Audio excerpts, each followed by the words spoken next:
আওয়ামী শাসনামলে নাসিরনগর বা কুমিল্লার মতো দেশের বিভিন্ন এলাকায় সংখ্যালঘু সম্প্রদায়ের ঘরবাড়ি জ্বালিয়ে দেওয়া হয়েছিল। তখন টু শব্দটি করেনি প্রতিবেশী দেশ ভারত, কিন্তু জুলাই বিপ্লবে শেখ হাসিনার পতনের পর বাংলাদেশের সনাতনী সম্প্রদায় নিয়ে ভারতের প্রোপাগান্ডা যতটা না হিন্দুদের জন্য, তার চেয়ে বেশি আওয়ামী লীগের জন্য বলে মনে করেন বাংলাদেশের হিন্দু সম্প্রদায়। হঠাৎ কেন বাংলাদেশের বিরুদ্ধে আদাজল খেয়ে লেগেছে ভারত? স্বৈরাচার শেখ হাসিনার ভয়াবহ পতনের পরও মোদি এতটা খেপেনি, কিন্তু এখন কেন বাংলাদেশের বিরুদ্ধে যুদ্ধে নেমেছে মোদি প্রশাসন?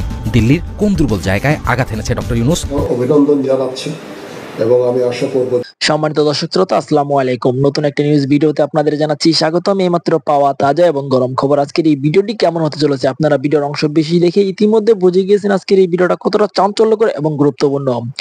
বিশেষ করে ডক্টর মোহাম্মদ ইউনূস কেমন খেলা দেখিয়েছে সেই বিষয়গুলো দেখতে পারবেন আজকের এই ভিডিওতে। বেশি কথা না বাড়িয়ে আপনাদের বিস্তারিত ভিডিওতে নিয়ে যাবো।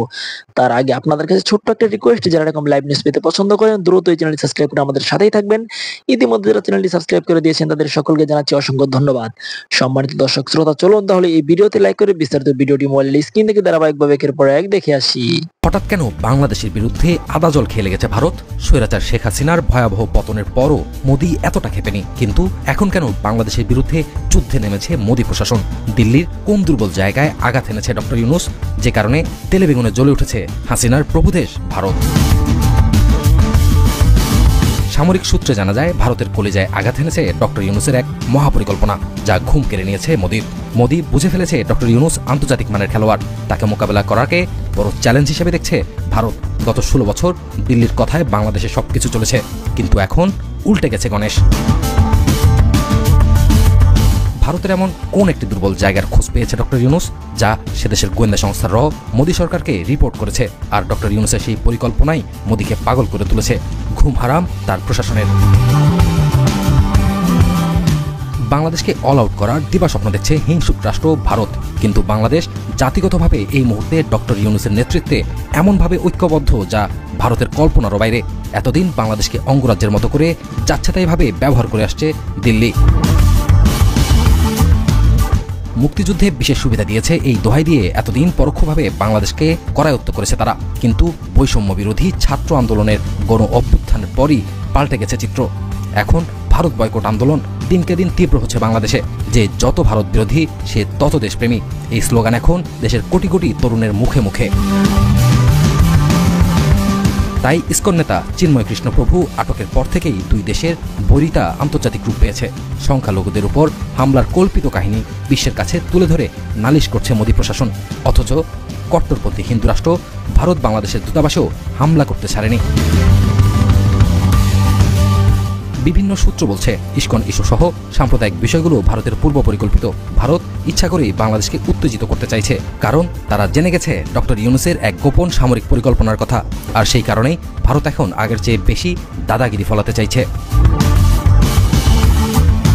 আজ আমরা জানতে চাই ভারতের এই পাগলামির মূল কাহিনী, জানবো পেছনের গল্প। মনে থাকার কথা, গত কিছুদিন আগে রংপুরের মাহিগঞ্জ কলেজে অনুষ্ঠিত হয় সনাতন জাগরণ মঞ্চের মহাসমাবেশ। এটির আয়োজক ছিল হিন্দু জঙ্গি সংগঠন ইসকন, কিন্তু কেন রংপুরেই করা হলো এই সমাবেশ? তার পেছনেই লুকিয়ে রয়েছে ভারত খেপার মূল কাহিনী। মূলত ভারতের গোপন ষড়যন্ত্রের মহড়া ছিল এটি। সামরিক সূত্র বলছে, ব্রিটিশরা এশিয়ার বৃহত্তম একটি বিমান ঘাঁটি প্রতিষ্ঠা করেছিল রংপুরের লালমনিরহাটে, যা ভারতের সীমান্ত ঘেঁষা। দিল্লিকে শায়েস্তা করতে এই বিমান ঘাঁটি আবার চালুর সিদ্ধান্ত নিয়েছে ডক্টর ইউনূস। এই বিমান ঘাঁটি চালু করা গেলে ভারতের 7 সিস্টার হুমকিতে পড়বে। এই ভয়ে ঘুম হারাম এখন মোদির। বিশ্বের বড় বড় রাজনীতিবিদ ও ব্যবসায়ীরা সংকটে পড়লে ডক্টর ইউনূসের দ্বারস্থ হন। সেই ইউনূসের সাথে রাজনীতি আর কূটকৌশলে মোদি ধোপে টিকবে না, এ কথা নিশ্চিত করে বলা যায়। তাই মুখে বাংলাদেশকে দেখে নেব বললেও মোদি তার দেশের 7টি রাজ্য নিয়ে চরম দুশ্চিন্তায়। আমরা জানি, ব্রিটিশ আমলে লালমনিরহাটে তৈরি হয় বিমান ঘাঁটি, যার কার্যক্রম এতকাল বন্ধ ছিল কোনো এক অজানা কারণে। ডক্টর ইউনূস ক্ষমতায় এসেই পুরো দমে চালু করার কাজ হাতে নিয়েছে এই বিমান ঘাঁটি, যা এশিয়া মহাদেশের বৃহত্তম বিমান ঘাঁটি। এটি করা গেলে ভারতের চিকেন নেক থাকবে বাংলাদেশের হাতের মুঠোয়। 7 সিস্টার নিয়ে বাংলাদেশের কাছে নতজানু থাকতে বাধ্য হবে ভারত। আওয়ামী শাসনামলে নাসিরনগর বা কুমিল্লার মতো দেশের বিভিন্ন এলাকায় সংখ্যালঘু সম্প্রদায়ের ঘরবাড়ি জ্বালিয়ে দেওয়া হয়েছিল। তখন টু শব্দটি করেনি প্রতিবেশী দেশ ভারত, কিন্তু জুলাই বিপ্লবে শেখ হাসিনার পতনের পর বাংলাদেশের সনাতনী সম্প্রদায় নিয়ে ভারতের প্রোপাগান্ডা যতটা না হিন্দুদের জন্য, তার চেয়ে বেশি আওয়ামী লীগের জন্য বলে মনে করেন বাংলাদেশের হিন্দু সম্প্রদায়। তাদের মতে বাংলাদেশে হিন্দু মুসলিম দাঙ্গা লাগিয়ে নতুন এক পরিস্থিতি তৈরি করতে চায় চক্রান্তকারীরা। সাভার প্রতিনিধি নজমুল হুদা শাহিনকে সাথে নিয়ে কেজেট সোহেলের ক্যামেরায় আরো জানাচ্ছেন মহিবুল্লাহ মুহিব। বাংলাদেশের হিন্দু সম্প্রদায় নিয়ে ভারতীয় মিডিয়ার লাগাতার মিথ্যাচার, প্রোপাগান্ডা আর গুজব যেন কিছুতেই থামছে না। সাম্প্রতিক সময়ে আগরতলায় বাংলাদেশ মিশনে ভারতীয় উগ্র হিন্দুত্ববাদীদের হামলার পর বিষয়টি নিয়ে দুদেশের পারস্পরিক সম্পর্কে টানাপোড়েন সৃষ্টি হয়েছে। প্রকৃতপক্ষে বাংলাদেশের প্রতিটি অঞ্চলে বসবাসরত সংখ্যালঘু সম্প্রদায় আগের যে কোনো সময়ের তুলনায় নিরাপদ এবং সুরক্ষিত। হিন্দু মুসলমান আমাদের দেশে ভাই ভাই, আমরা যে পেলে এক লগে চলাফেরা করি অনেকটাই মনে করেন কি বুঝবেই না। হিন্দুরা কি শান্তিতে আছে কিনা বা মুসলমানরা কোনো অত্যাচার করতেছে কিনা, সম্পদ গরু বছর লুণ্ঠন হচ্ছে কিনা আপনাদের? না, আমাদের এখানে হয় নাই। আমক দিক দিয়ে কোনো সমস্যা হয় নাই। আমার এলাকায় অনেক ভালো, আমার কোনো হামলা টামলা নাই, কোনো নাই। আমার আশেপাশে সবাই ভালো আছে, আমরা ভালো আছি, এটাই জানি। আমরা আশেপাশে এলাকায় পার্শ্ববর্তী যতটুকু এলাকা আছে আমি দেখছি সবাই ভালো আছে।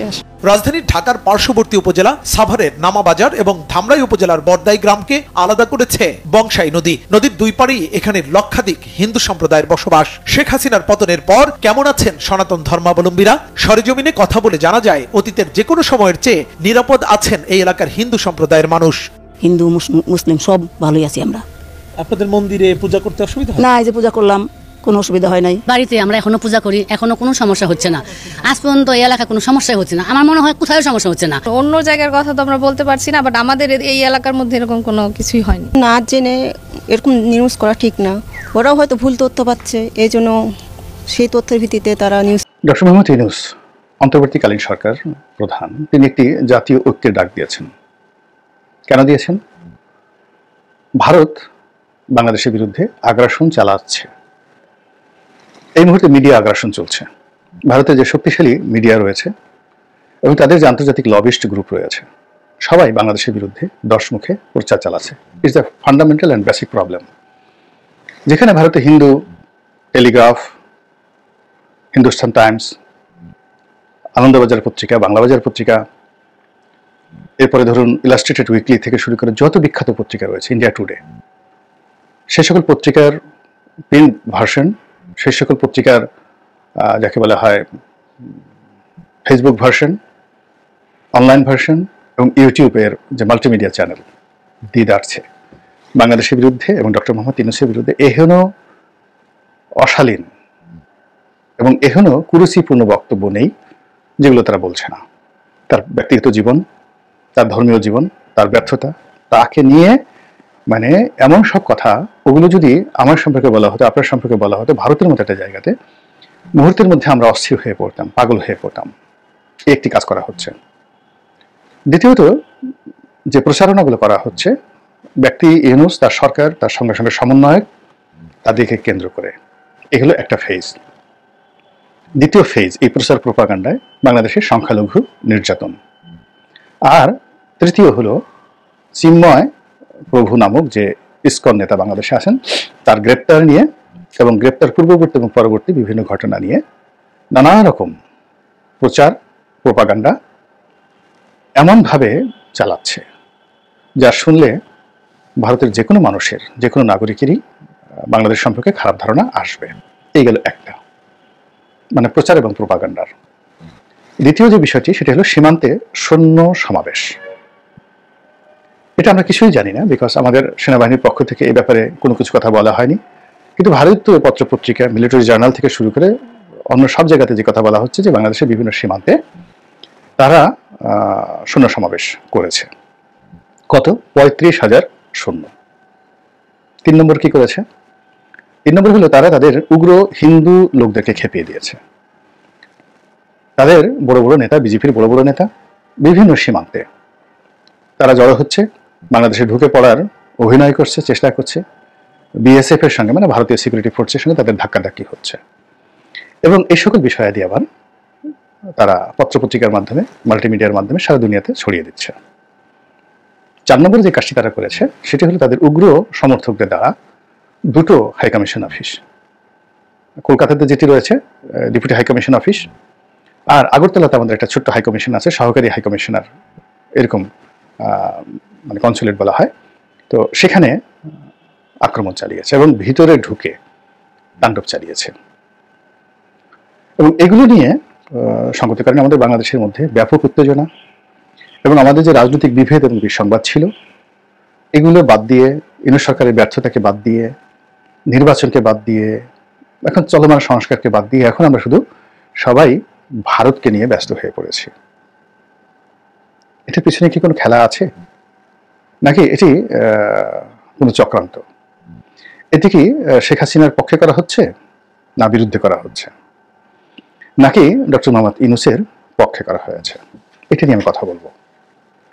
প্রথমত হলো যে এই ঘটনার প্রেক্ষিতে অলনে ছাড়েন ডক্টর মোহাম্মদ ইউনূস, তিনি একটা ঐক্যের ডাক দিলেন এবং রাজনৈতিক দলগুলোর সঙ্গে তিনি আলাদা আলাদাভাবে বৈঠক করেছেন, একত্র বৈঠক করেছেন, তাদের সবাইকে নিয়ে তিনি একটি বৈঠক করলেন এবং সেখানে সবাই গেলেন, বক্তব্য দিলেন এবং অত্যন্ত খোলামেলা এবং ফ্রেন্ডলি পরিবেশে মানে সবাই বক্তব্য দিলেন এবং ডক্টর মোহাম্মদ ইউনূস যাকে বলে অত্যন্ত কনফিডেন্ট নিয়ে দিক নির্দেশনামূলক যে বক্তব্য দিলেন তাতে মনে হয়নি আমার ওনার বডি ল্যাঙ্গুয়েজে যে ভারতের পক্ষ থেকে তার জন্য কোনো হুমকি আছে, অথবা ভারত এই মুহূর্তে যা কিছু করছে এটি তার বিরুদ্ধে করা হচ্ছে। বরং তিনি যে সাবলীলভাবে কথা বলেছেন, আপনি গিয়ে দেখুন যে এই সর্বদলীয় যে ঐক্য, এই ঐক্যর বৈঠকে তিনি যে সকল কথাবার্তা বলছেন, তার বডি ল্যাঙ্গুয়েজ দেখেন, তার মুখের ভাষা দেখেন এবং তিনি যে সকল শব্দ ব্যবহার করেছেন, এটার মধ্যে তার যে আত্মবিশ্বাস এবং এটার মধ্যে তার যে ম্যাটিকুলাস এবং তিনি যে কথাগুলো বলেছেন তার সঙ্গে আপনি তার যে অরিজিনাল চরিত্র, তিনি যখন শেখ হাসিনার জমানাতে ভীত সন্ত্রস্ত হয়ে পড়েছিলেন তিনি অনেক দিন প্রেসের সামনে কোনো কথা বলেননি, একেবারে শেষের দিকে সে টুকটাক কিছু কথাবার্তা বলেছেন, তখন তার যে হতাশা ফুটে উঠেছে সেটার দিকে একবার চিন্তা করুন। তারপর এক সাংবাদিকের সঙ্গে তিনি বৈঠক করেছিলেন দেশে বা দেশের বাইরে, যখন তিনি রাগ হয়ে রিসেট বাটনের কথা বলেছিলেন, ওটা হলো তার অরিজিনাল তার যে ফ্রাস্ট্রেশনের চরিত্র। তিনি যদি ফ্রাস্ট্রেটেড হয়ে যেতেন, ভয় পেতেন, আতঙ্কগ্রস্ত হতেন, তাহলে ওই যে শেখ হাসিনার জমানাতে যেভাবে তিনি কথা বলতেন, অথবা ওই যে সাংবাদিকের সঙ্গে রাগ হয়ে তিনি যেভাবে রিসেট বাটনে চাপ দেওয়ার কথা বলেছেন, কিংবা হিন্দু পত্রিকার সাথে তিনি যে সাক্ষাৎকার দিয়েছেন, এগুলো হলো তার রাগ, ক্ষোভ, ক্রোধের বহিঃপ্রকাশ। তো ভারতের আক্রমণ করবে, সার্জিক্যাল স্ট্রাইক করবে, সমস্ত ভারতীয় মিডিয়া যেভাবে ভয় দেখাচ্ছে, তাতে তো ডক্টর মোহাম্মদ ইউনূসের যে 85-86 বছর বয়স, তিনি মেন্টালি ভীষণ রকম ডিপ্রেসড হওয়ার কথা, তার হাত পা কাঁপার কথা। এবার আপনি দেখেন শেখ হাসিনার মতো এত স্ট্রং মানুষ, তিনি কথায় কথায় কাঁপতেন। শেষের দিকে তিনি যখন ভয় পেয়ে গিয়েছিলেন, মেট্রো রেল পুড়িয়ে দিল, তিনি কিন্তু মেট্রো রেলের জন্য কাঁদেননি, ভয় কেঁদেছেন। এবং তিনি কথা বলতে গিয়ে কখনোই হতাশা হয়নি, কিন্তু তার কয়েকটি ভিডিও ক্লিপে দেখবেন যে তিনি শেষের দিকে তার গলা শুকিয়ে গিয়েছিল। তো সেই দিক থেকে শেখ হাসিনার মতো মানুষ যদি 15 বছর শক্ত হাতে রাষ্ট্র পরিচালনা, 40 বছর ধরে দল পরিচালনা এবং এত বিরূপ পরিস্থিতি মোকাবেলা করার পরেও পরিস্থিতির কারণে ভেঙে পড়েন, তো সেক্ষেত্রে এখন সীমান্তে যা কিছু ঘটছে সেটা যদি 10% সত্য হয় এবং এগুলো যদি ডক্টর মোহাম্মদ ইউনূসের বিরুদ্ধে হয় এবং তার অজান্তে হয়, তাহলে তাকে সঙ্গত কারণে আতঙ্কগ্রস্ত করবে। কিন্তু তার কথাবার্তা, পোশাক আশাকে, আনন্দ উচ্ছ্বাসে সেটা মনে হয়নি। আমার যেটা মনে হয়েছে, ভারতের সঙ্গে তার স্টিল একটা ভালো সম্পর্ক আছে। তার ক্ষমতায় আসার পেছনে যেভাবে আমেরিকার একটা আশীর্বাদ ছিল, একইভাবে ভারতের একটা আশীর্বাদ ছিল, এতে কোনো সন্দেহ নেই। এবং তাকে দিয়ে আমেরিকা এবং ভারত যে কাজগুলো করিয়ে নিতে চাচ্ছে, এই জন্য একটা এনভায়রনমেন্ট দরকার, পরিবেশ দরকার, প্রতিবেশ দরকার। সেটা ভারত তৈরি করছে যেন তিনি যদি কিছু একটা করেন যাতে তাকে জবাবদিহি করতে না হয়। এবং এর মধ্যে অনেকগুলো জিনিস ঘটে গেছে, অনেকগুলো পেমেন্ট, অনেক কিছু ঘটে গেছে, যেগুলো এই ডামাডোলের কারণে। আমরা কখনো সমন্বয়কদের নিয়ে রাগারাগি করেছি, কখনো তারেক রহমান সাহেব কি বক্তব্য দিলেন, মির্জা ফখরুল সাহেব কি দিলেন, আব্বাস সাহেব কি দিলেন, কলকাতার কোন মিডিয়া কি বললো, জামাতের আমির বসুন্ধরার হেলিকপ্টারে কেন চড়লো, তারপর তিনি কেন আওয়ামী লীগকে ক্ষমা করে দিতে চাইলেন, এই সমস্ত বিষয় নিয়ে আমরা যখন খুব বেশি লাফালাফি করেছি, তখন অনেক কিছু পর্দার আড়ালে অনেক কিছু ঘটে গেছে। আমাদের এই যে শেয়ার মার্কেট থেকে কত হাজার কোটি টাকা এই সময়ের মধ্যে বের হয়ে গেছে। আমাদের বাংলাদেশ ব্যাংক কেন এই শেখ হাসিনার এই যে আমলে তৈরি করা 8টি ব্যাংক, প্রবলেম ব্যাংক, এই 8টি প্রবলেম ব্যাংকের পরিশোধিত মূলধন কত, আর এই মুহূর্তে আমানত কত, আমানতের বাইরে যে ঋণগুলো কখনই আনা সম্ভব নয়। আপনার কি মনে হয় এস আলমের ঋণ আনা সম্ভব নয়? তো সেই জিনিসগুলো একটা কমিশন না করে, তাদেরকে একত্র না করে, তাদেরকে বাঁচানোর জন্য আবার 22,000 কোটি টাকা ছাপিয়ে সেখানে দেওয়া হলো কেন, ওয়াই? এবং আমরা যেহেতু এই বিষয়গুলো আমরা মোটা মাথার, এগুলো রাজার মাল দরিয়ায় ঢাল, এরকম একটা চিন্তা ভাবনা করি এবং নিজেদের ক্ষুদ্র স্বার্থ ক্ষুণ্ণ না হওয়া পর্যন্ত আমরা লাফলাফি করি না। তো শতরঞ্চি, রাজনীতির যে শতরঞ্চি, এর পেছনে অনেক নোংরা খেলা হয়। সেই খেলাধুলাগুলো আমরা বুঝতে পারি না বলেই আমরা অনেক কিছু চেপে যাই। আমার কাছে যেটা মনে হচ্ছে, এই জাতীয় যে ঐক্য, সেই ঐক্য করার জন্য ডক্টর মোহাম্মদ ইউনূসকে একটা সুযোগ করে দিয়েছে। সেটা আমেরিকা হোক, পশ্চিমারা হোক, ভারত হোক। আমি দোয়া করি বা আমি বিশ্বাস করতে চাই যে আমার এই ধারণাটা ভুল হোক। 2 নম্বর হলো, যেখানে যারা গিয়েছেন, কথাবার্তা বলেছেন, যা কিছু করেছেন, তারা জাস্ট গতানুগতিক ওরকমভাবে চিন্তা ভাবনা করে জাতীয়তাবাদী উদ্বুদ্ধ হয়ে ভারত বিরোধী একটা মনোভাব নিয়ে তারা সেখানে গিয়েছেন। I do not think so. ওখানে হাতে গোনা 2-1 লোক ছাড়া প্রায় সবাই যারা ক্ষমতায় যেতে চায় তারা সবাই ভারতের বি টিম, এবং যারা ভারতের বি টিম নন তারা ভারতকে খেপাতে চান না, সুসম্পর্ক রাখতে চান, ইনক্লুডিং ডক্টর মোহাম্মদ ইউনূস। তো ডক্টর মোহাম্মদ ইউনূস ভারতের সাথে সম্পর্ক চান, তারপরে জামাত ভারতের সাথে সম্পর্ক চান, বিএনপি সম্পর্ক চান, জাতীয় পার্টি চান, তাহলে বাকি রইল কারা? জুনায়েদ সাকি রইল, ববি হাজ্জাজ রইল, ভিপি নুরুর রইল, ভিপি নুরুর আর একটা যে পার্ট আছে রেজা কিবরিয়া, তাদের দল রইল, তারপরে এবি পার্টি যেটা জামাতের যে একটা আর একটা ওখান থেকে বের হয়ে যাওয়ার একটা দল হয়েছে, এবি পার্টির মঞ্জুর সাহেব তারা রইল। এখন এই মানুষগুলো তারা ভারত বিরোধিতা করলে ভারতের কি আসে যায়, জনগণের কি আসে যায়, আর না করলেই বা কার কি আসে যায়? তাহলে এই যে এরকম এত বড় একটা ফলাও করে প্রচার হলো, এবং আমরা গতকাল থেকে আজকে পর্যন্ত খুব খুশি, বিরাট একটা লং মার্চ হবে, আমরা সর্বদলীয় লোকজন, কোটি কোটি মানুষ একত্র হয়ে এই রাজনৈতিক নেতাদের নেতৃত্বে ডক্টর মোহাম্মদ ইউনূসের আহ্বানে সীমান্তে ছুটে যাব এবং ভারতীয় জনগণকে দেখিয়ে দেবো যে আমরা কি করতে পারি। এটা কি সম্ভব? নো, একেবারে অসম্ভব। দ্বিতীয়ত, ভারত যে কাজগুলো করছে, যদি আমরা প্র্যাকটিক্যাল কাউন্ট করি, তারা প্রচার করছে। আপনার কি মনে হয় ভারতের যারা যেভাবে প্রচার করছে, ইনক্লুডিং ডক্টর ইউনূস থেকে শুরু করে তার ওখানে যারা গেছেন, তারা কেউ ওই ধরনের প্রচার এবং প্রোপাগান্ডার জবাব দিবেন, জবাব দেওয়ার যোগ্যতা রাখেন, আর জবাব দেওয়ার মতো প্ল্যাটফর্ম তাদের আছে? নেই। যদি ভারতীয় মিডিয়ার বিরুদ্ধে যেতে হয়, তাহলে আপনার তো লাগবে মিডিয়া ব্যক্তিত্বদেরকে, পার্সোনালিটিদেরকে, যারা এইগুলো কন্টেন্ট তৈরি করেন এবং ওই কন্টেন্টগুলো উপস্থাপনা করে মূলধারার গণমাধ্যম থেকে শুরু করে ইউটিউব থেকে শুরু করে ফেসবুকে যারা প্রচুর কোটি কোটি লোক যাদের রয়েছে, মিলিয়ন মিলিয়ন যাদের সাবস্ক্রাইবার রয়েছে, তারা এখানে প্রচারণার জবাব দিতে পারেন। ওখানে পলিটিক্যাল যারা লোকজন আছেন, তাদের বাংলাদেশে বসে আমরা যদি ভারতকে গালি দিতে দিতে দিতে রক্তবমি করে ফেলি, ভারতের দিল্লি তো দূরের কথা, কলকাতাতে একটা কাকও ডেকে উঠবে না, শালিকও নড়াচড়া করবে না। এই হলো অবস্থা। তো তাদেরকে খেপানোর জন্য বিকজ আমাদের মিডিয়ার সাহায্য দরকার। এখন মিডিয়াতে কি সরকারের কোনো বন্ধু আছে? মিডিয়াতে কি সরকারের এমন কেউ আছে যে কিনা ওইভাবে কাউন্টার দিতে পারে? তাদের সঙ্গে সরকারের কোনো সংযোগ আছে? নেই। ফলে কি হলো, প্রচার এবং প্রোপাগান্ডার যে জায়গাটাতে এটি অশ্বডিম্ব, এই সম্মেলনটা অশ্বডিম্ব। 2 নম্বরে যদি ধরেন যে তারা শূন্য সমাবেশ ঘটিয়েছে, এটা জবাব দিতে হবে কিভাবে? শূন্য সমাবেশ ঘটিয়ে এখন ডক্টর মোহাম্মদ ইউনূসের কথায়, রাজনীতিবিদদের কথায় আমাদের ক্যান্টনমেন্ট থেকে 35,000 শূন্য বা 40,000 শূন্য বিভিন্ন জায়গা থেকে আমরা মোতায়েন করবো, আমরা ওদের মতো কামান মোতায়েন করবো এবং সেই দৃশ্য সব জায়গায় আসবে। Is it possible? কি মনে হয়? বা এটা এই সরকারের পক্ষে এটা সম্ভব? ফলে এখানেও ফলাফল শূন্য।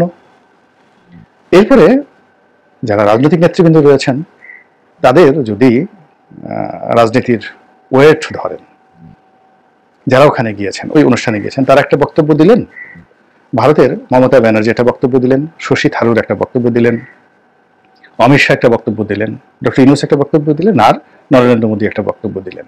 প্রিয় দেশবাসী, শুরু থেকে শেষ পর্যন্ত যারা এই ভিডিওটি দেখেছেন সকলকে জানাই অসংখ্য অসংখ্য ধন্যবাদ।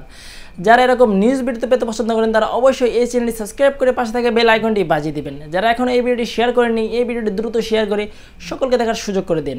আজকের মতন এই পর্যন্ত, দেখা হচ্ছে পরবর্তী কোনো ভিডিও নিয়ে ইনশাল্লাহ।